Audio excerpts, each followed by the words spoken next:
ভারত এই সুযোগটা পেয়েছে। ভারত জানে যে এখানকার রাতের নর্তকীদের মতো বাংলাদেশের রাজনীতিবিদদের কেনা যায়, ক্রয় করা যায়। এই জন্যই এই 54টি বছর এই দেশটাকে এরা লুটেই যাচ্ছে। আর আমরা যদি আজকে জেগে উঠি, ইনশাআল্লাহ এই লুটপাট আর চলতে পারে না, চলবে। 5ই আগস্ট আমরা কবর দিয়ে দিয়েছি না ভারতীয় আগ্রাসনকে।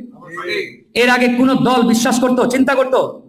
সবার মধ্যে ধারণা হাসিনা হচ্ছে দিল্লির প্রোডাক্ট, দিল্লির গোলাম। মানে দিল্লি থেকে মোদি সরাসরি ওহি নাজিল করে ঢাকার চেয়ারে হাসিনাকে বসিয়ে দিয়ে গেছেন, সুতরাং হাসিনাকে সরানো সম্ভব না, মৃত্যু থাকবে। ঠিক এটাই তো নাকি? কিন্তু এদেশের তরুণরা সেটা ভুল প্রমাণ করেছে। এই জন্যই আমরা এই লড়াইটা করার সাহস পেয়েছি ইনশাআল্লাহ। কিন্তু দুঃখের বিষয় দেখেন, এখনো কিছু কিছু রাজনৈতিক দল মনে করে তাদের ক্ষমতার উৎস দিল্লি, ঢাকা নয়। মানে তারা রাজনৈতিক ক্যাবলা এখন দিল্লিকে মনে করে।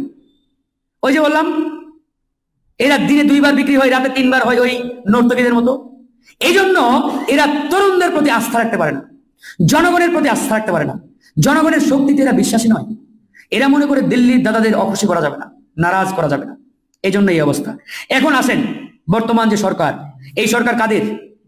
আমরা বলি আমাদের। কিন্তু এটাও মনে রাখতে হবে, এই সরকার আমাদের ফসল হলেও এখন এই সরকারের চতুর্দিকে যারা আছে এদের 95% ওই আওয়ামী দোসর এবং ভারতের এজেন্ট। সরাতে পারে নাই। একটা এক্সাম্পল দিলে ক্লিয়ার হয়ে যাবেন। কালা মানিক, বিচারপতি শামসুদ্দিন মানিককে অনেকেই বলে থাকেন কালা মানিক। এই কালা মানিক কিছুদিন আগে ধরা খেয়েছে না সিলেট সীমান্তে? আপনাদের কি মনে হয় আসলে সে ধরা খেয়েছে? মিশনে একটু ভুল হয়েছিল, এই জন্য তিনি ধরা খেয়েছেন, মানে কট খেয়েছেন। কেন জানেন? আচ্ছা আপনারা বলেন তো, 5ই আগস্ট আমরা স্বাধীন হলাম, হাসিনাকে বিতাড়িত করলাম, এই বাংলাদেশে আওয়ামী দোসররা তাদের মতো করে দেশটাকে লুটপাট করবে, এটা কি সম্ভব? অথবা এই সরকারের সিগন্যাল ছাড়া কেউ দেশ ছেড়ে পালাতে পারবে, এটাও সম্ভব? সম্ভব নয়। তাহলে এটা কিভাবে সম্ভব হয় জানেন? কালামানি কন্ট্যাক্ট করেছিল যে টিমটার সাথে, বিজিবির, মানে আমাদের বর্ডার গার্ডের ওই টিমটা, ঠিক তিনি যখন বর্ডার ক্রস করবেন তার কয়েক মিনিট আগে ডিউটি শেষ করে গেছে, আর নতুন টিম সেখানে ইন হয়েছে ডিউটিতে। তো যে নতুন টিমটা ইন হয়েছে, ওই টিমটা তো জানে না যে এই কালামানিকের সাথে ডিল হয়েছে, তাকে পার করাতে হবে। তো ওরা জানতো না। তো এই জঙ্গল দিয়ে আরামে গান গাইতে গাইতে পার হচ্ছেন, ইন্ডিয়া যাচ্ছেন মামার বাড়ি। আম্মাজান শেখ হাসিনা তো আছেন এই দিল্লিতে। তখন ওই নতুন টিমটা বুঝতে পেরে তাকে কট করে ধরে ফেলেছে, ধরে কলা পাতায় শুয়ে রাম ধুলাই দিচ্ছে। এখন মানিক বলছে, ভাই আমি তো টাকা দিয়েছি, কেন মারছেন?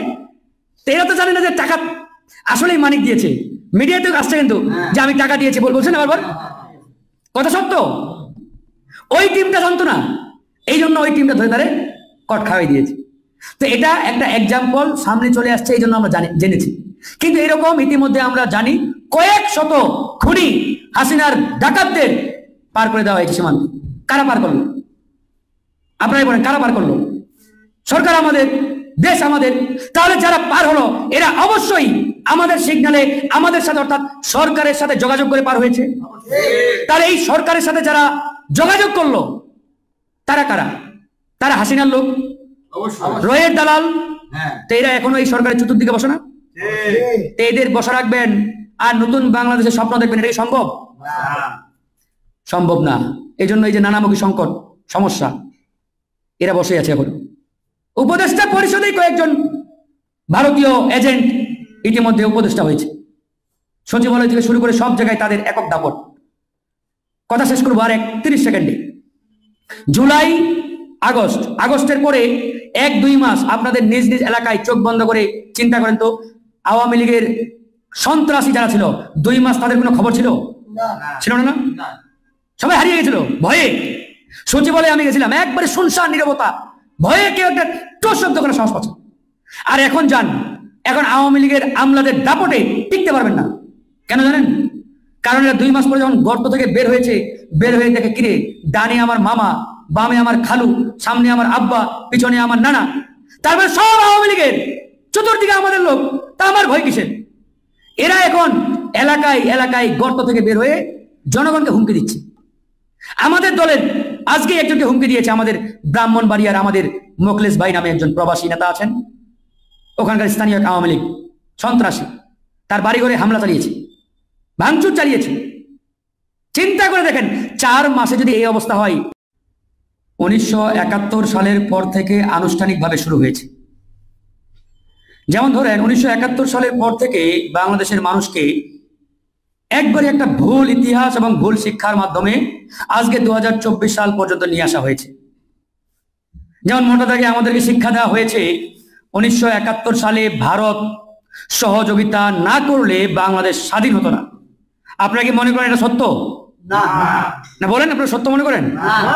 1971 সালে ভারত বাংলাদেশকে সহযোগিতা করেছে, এটা সত্য। তবে তার যে উদ্দেশ্য, সেই উদ্দেশ্যটা ছিল ভিন্ন। তার উদ্দেশ্যটা বাংলাদেশকে স্বাধীন করা, এই উদ্দেশ্য ভারতের ছিল না। ভারতের উদ্দেশ্য ছিল পাকিস্তানকে দ্বিখণ্ডিত করা।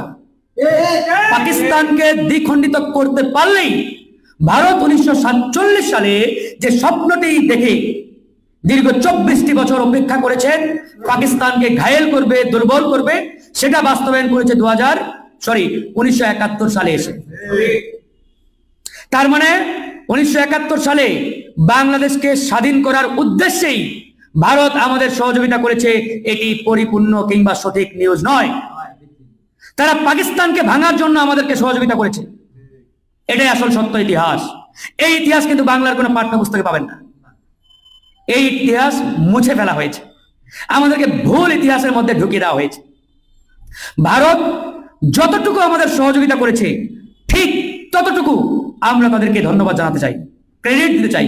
এর বাইরে 1 ইঞ্চি 1 সুতা পরিমাণ ধন্যবাদ তো দূরে থাক, আমরা কৃতজ্ঞতা ভারতের প্রতি দেখাতে চাই না।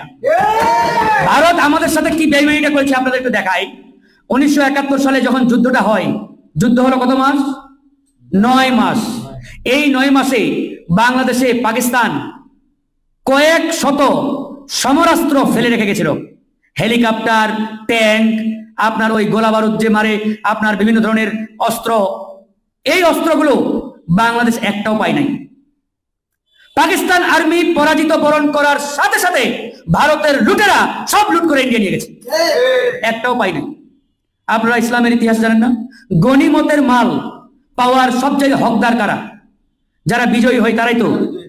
তাহলে আমরা এখানে জিতলাম, পাকিস্তানকে পরাজিত করলাম, পাকিস্তানের রেখে যাওয়া যে সমরাস্ত্র, যে যুদ্ধাস্ত্র, গোলা বারুদ, এগুলো পাওয়ার হকদার আমাদের না?